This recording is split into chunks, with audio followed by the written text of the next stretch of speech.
Barmer SP दीपक भार्गव ने शनिवार को पुलिस अधिकारियों व थाना अधिकारियों की क्राइम मीटिंग ली। मीटिंग में एसपी ने कहा कि थानों पर पति पत्नी के बीच आपसी झगड़े के मामले आने पर मामला दर्ज न करके पीड़ित को थाने में बैठा कर काउंसलिंग कर राजीनामा कराने की कोशिश करें। इससे डूबते को तिनके का सहारा मिल जाए।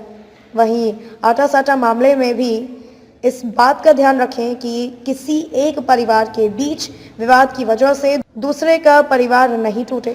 बाड़मेर जिला मुख्यालय पर एसपी दीपक भार्गव ने क्राइम मीटिंग में एक्टिव पुलिसिंग, रात्रि गश्त, मादक पदार्थों की तस्करी पर अंकुश लगाने समेत विभिन्न बिंदुओं पर चर्चा की। एसपी ने अलग अलग थानों में दर्ज गंभीर अपराधों व चोरी लूट के मामलों में त्वरित कार्रवाई कर मामलों का खुलासा करने के निर्देश दिए। बैठक के दौरान एसपी दीपक भार्गव ने कहा कि पुलिस विभाग को मुख्यालय से प्राप्त निर्देशों के अनुसार काम करते हुए आमजन का विश्वास जीतना होगा और क्राइम पर अंकुश लगाना होगा। इस दौरान पुलिस अधीक्षक दीपक भार्गव ने जिले में बढ़ रहे सड़क हादसों में कमी लाने के लिए आमजन को जागरूक करने और वाहनों पर रिफ्लेक्टर लगवाने के लिए निर्देश दिए। एसपी ने क्राइम मीटिंग में थाना अधिकारियों को कहा है कि पति पत्नी के बीच झगड़ा होकर आवेश में आकर थाने पहुंच जाते हैं। ऐसे मामलों में महिला को थाने में बैठाना चाहिए। महिला कांस्टेबल महिला की काउंसलिंग करे। पुलिस को जितना हो सके परिवार को टूटने से बचाना चाहिए।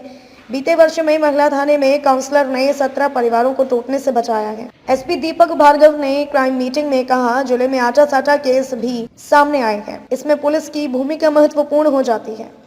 एक परिवार टूटता है तो दूसरे परिवार को समझाना चाहिए कि उसकी वजह से दूसरा परिवार क्यों तोड़ रहे हैं। बाड़मेर जिले से जिला संवाददाता लक्ष्मण चौधरी की रिपोर्ट। थाने पे आते हैं और आप मुकदमा दर्ज करके आप लोग अगर तुरंत मुकदमा दर्ज कर लेते हैं तो एक तरह से कील ठोक रहे हैं ताबूत में। उसके बनस्पत सबसे पहले बिठा लीजिए आपकी जो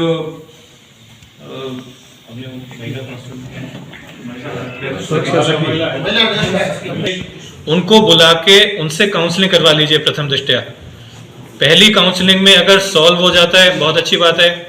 आगे पक्की काउंसलिंग में पति को भी बुलाइए, दोनों को चाय पिलाइए, पानी पिलाइए, एक दूसरे के हाथ से मिठाई खिलवाइए और वापस भेजने का प्रयास कर लीजिए। नहीं बैठता, लड़ाई झगड़ा फिर भी चल रहा है तो महिला सलाह सुरक्षा केंद्र पे भेजिए। यहाँ पे भी काउंसलिंग होगी। ये लोग प्रोफेशनल्स हैं तो ये ज़्यादा बेहतर तरीके से समझाते हैं और समय भी होता है इनका मुख्य काम भी है। आपके पास समय की कमी रहेगी तो पति पत्नी के झगड़े में कौन पड़े? माथा खराब है क्या? इतना टाइम कौन वेस्ट करे? आप लॉ एंड ऑर्डर देखोगे, लूट हो रही है, चोरी है, उसको देखोगे या इसमें करोगे?